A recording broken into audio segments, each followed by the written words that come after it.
প্রতিদিন তো আর মন মানসিকতা একরকম থাকে না। আজকে কিন্তু আমার মনটা অনেক খারাপ। কিছু কিছু সময় কোনো কারণ ছাড়া অনেক মন খারাপ থাকে, কিন্তু অবশ্যই কিন্তু আজকে আমার মন খারাপের কারণ আছে। মাঝে মাঝে আপনাদের কিছু কমেন্টস এবং মেসেজ পড়ে খুব মন খারাপ হয়ে যায়, কারণ এরকম উল্টাপাল্টা কথা আপনারা কেন লিখেন, মানে কি বা দরকার সেটা বুঝতে পারি না। আমাকে কেউ কিছু বললে সেই খারাপ বোধটা অনেকক্ষণ কাজ করে, কিন্তু পরক্ষণে দেখা যায় যে আবার ভালো হয়ে গেছে। যদি এই কথাগুলো হজম করতে না শিখি কিংবা তাহলে আমার কি অবস্থা হতো সেটা মহান আল্লাহ পাকই জানে। যাই হোক, বেশ কয়েকদিন পর আমি আজকে মাটি চুলায় রান্না করছিলাম। আর যেহেতু আমি খোলামেলা জায়গাতে রান্না করতে অনেক পছন্দ করি, আসলে আমার জায়গাটা একদম মনের মতো হয়েছে। আপনাদের আমার বাড়িটা কেমন লেগেছে অবশ্যই কমেন্ট বক্সে জানাবেন। শীতকালে কিন্তু সবজি খেয়ে আপনি অনেক শান্তি পাবেন। শীতকালের সময় সব সবজির দাম মোটামুটি কমে গেছে, আর পেঁয়াজের দামও কমেছে। সব মিলে একদম খুব ভালো একটা পরিবেশ তৈরি হয়েছে। যা খাবেন সবগুলো সস্তা। যেটা রান্না করব সেটা হচ্ছে একদমই পাতলা ঝোল করব মাছের। আর শিং মাছের পাতলা ঝোলই আমার বেশ পছন্দ। আমার কেন, আমার পরিবারের সবারই পছন্দ।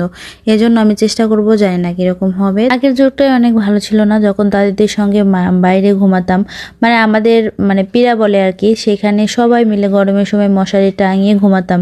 আর আমি আর আমার চাচাতো বোন আছে, সে দুইজনে মিলে দাদির কাছে শোয়ার জন্য অনেক পাল্লাপাল্লি লাগতাম। সেটা কিন্তু সেই দিনগুলো অনেক মিস করি। সেই দিনগুলা কি বলবো, চাইলেও আমি আর ফিরে পাবো না। আর জীবন থেকে যতগুলো দিন অতিবাহিত হচ্ছে তত বেশি কষ্টের বোঝা আরো মাথার উপর চেপে বসছে। মাঝে মাঝে আমার এরকম অদ্ভুত চিন্তা ভাবনা মাথার মধ্যে আসে, এই যে আজকের দিনটা যাচ্ছে, তারপর কালকের দিনটা ভালো আসবে।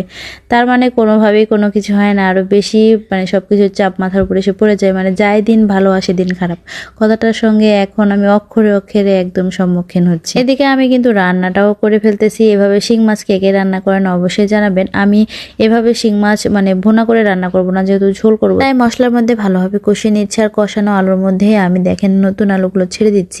এখন বাজারে কিন্তু অনেক কম দামে আপনি সস্তায় আর কি নতুন আলু পাবেন। আর নতুন আলু নিয়ে এসে আপনি মনের সুখে আলুর ঘাটি করে অনেক দিন পর্যন্ত খেতে পারবেন। এরকম সন্ধ্যায় রান্না করতে কিন্তু আমার বেশ মজা লাগে। আর শীতের রাতে সন্ধ্যায় রান্না করার মতো মজা কিছু হয় না। শীতের সময় সকালে আপনি বাজারে যাবেন তো আপনার মনটা একদম ফ্রেশ হয়ে যাবে, কারণ গ্রামের টাটকা সবজিগুলো দেখলে আপনার মাথায় একদম নষ্ট হয়ে যাবে। আর যেহেতু টমেটোর সিজন চলে এসেছে, তাই টমেটো ছাড়া তরকারি একদম অসম্পূর্ণ হয়ে যায়।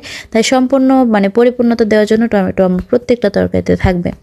এদিকে আমার মেয়েটা একটু ভ্যাবা শুরু করে দিয়েছিল, তাই তাকে আমি চাঁদ মামা দেখাচ্ছিলাম আর চাঁদ মামা ছড়া শোনাচ্ছিলাম।